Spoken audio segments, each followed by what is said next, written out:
Good morning, ma'am. I'm going to discuss about the moot court problem 2.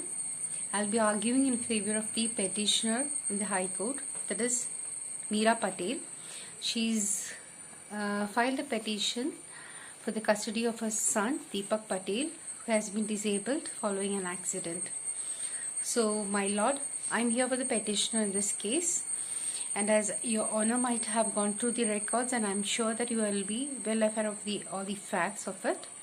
For the brevity's sake, I am the mother of the disabled son, Deepak Patel. My son is presently disabled due to an accident that had occurred on 1st March 2019. Prior to the accident, he was working with a software firm, and his wife, Ms. Sonia Patel, was also working in that firm as an executive. They got married in 2017. So this accident occurred 2 years after their marriage, that is on 1st March 2019.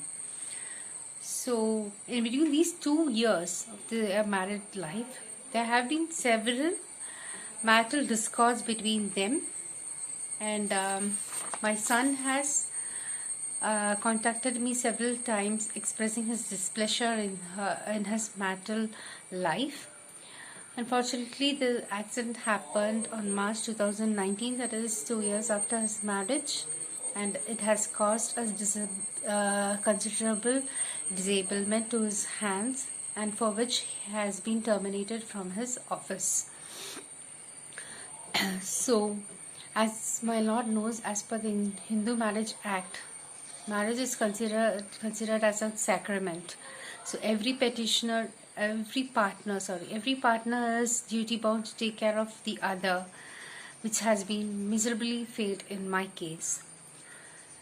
The respondent, that is my son's wife, Sonia Patel, is very lethargic and easygoing person, and she has been never willing to undertake any responsibility at her marital homes even before the accident.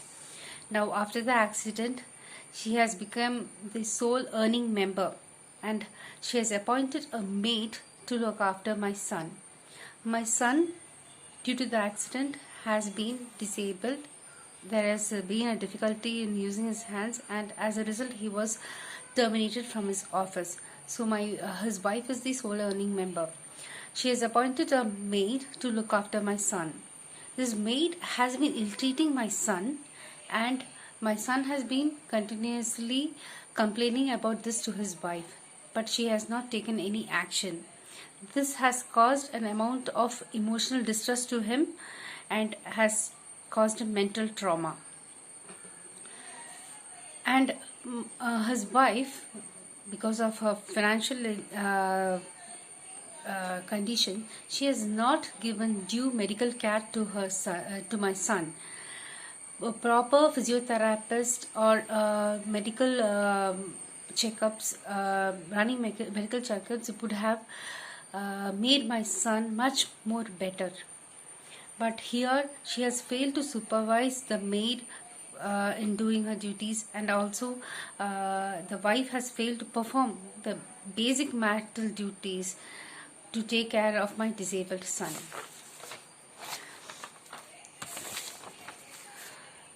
This amount to mental cruelty, which is given in section 13(1) of IA of Hindu Marriage Act. My son, who was a software engineer prior to the accident, is a very intelligent person and had got the job through a campus placement. He was a very strong-willed person and was active in all fitness activities. Because of this accident, my son has been bound inside the home, not able to do his basic course, let alone his other activities. My son has declined due medical care by his wife, and she had failed to appoint a physiotherapist and concurrent medical checkups, which would have helped for a speedy recovery of my son. Here, my lord, I am not asking for the custody of my son and not trying to disconnect from his wife or his marital life. My lord, I would like to stress upon the reason as to why I want the custody of my son. And I am living in a large joint family in Delhi, and I'm financially sound. I can take a better care of my son by appointing a physiotherapist who can give him a continuous medical care. As I'm not working, I can personally look into all his activities. There is extended family members, which consist of 10 members, who can take turns to look after my son, which helps him to come out of his mental trauma and emotional distress. So this will be helpful for him to gain his health, which also with continuous medical care he can join back to his work. I have produced a letter from Deepak Patel, that is my son, agreeing to come with me to Delhi. So my prayer to my Lord is, considering the physical and mental condition of my son and all the comforts that I can provide to him while he is in the custody at my custody at Delhi, I pray to the Honorable Court to grant the custody of my son for 6 months. Thank you.